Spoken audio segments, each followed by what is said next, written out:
Лейлек районунун Максат айылына 2006 жылы таза суу түтүктөрү тартылган. Анда да айылдын 1,5 чакырымы таза суу менен камсыз болсо, 3 чакырымына жеткирилген эмес.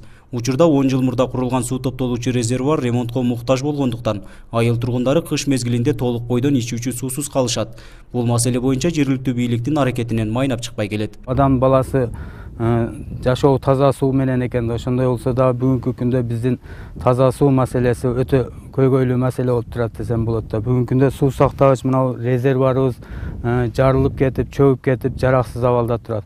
Келген чоңдорго, келген депутаттарга ооз эки дагы кат жүзүндө кайрылып жатабыз, бирок бүгүнкү күндө эч кандай жыйынтык бербей жатат да.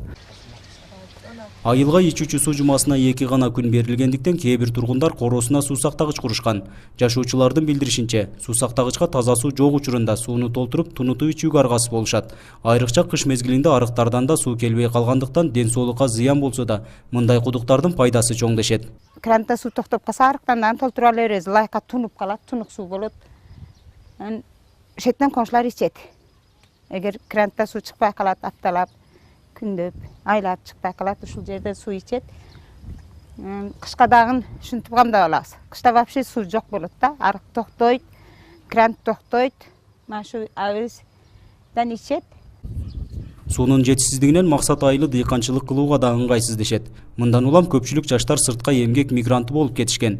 Ал эми айылда калган кээ бир тургундар кошуна Тажикстандын талааларында иштеп оокат кылышат. Тажикстанга түшүп, тажик комшулардын пиязыга, сабызга иштейбиз да энди. Анан балдар же күйөөбүз Россияга барып иштеп келсе, ошону менен бишидан али тирилик кылып калабыз. Ошентип гана жан сактап келатабыз максатта. Биз чек араны тосуу максатында 1,5 миң адамга жер тилкесин бөлүп бергенбиз. Бүгүнкү күндө жаштарыбызды жумуш орду менен камсыз кылсак жакшы. Жумуш ордунун жоктугунан Россия Бишкектерге кетип калып атышат да. Дагы да болсо мамлекет тарабынан биз жардамга муктажбыз десем болот.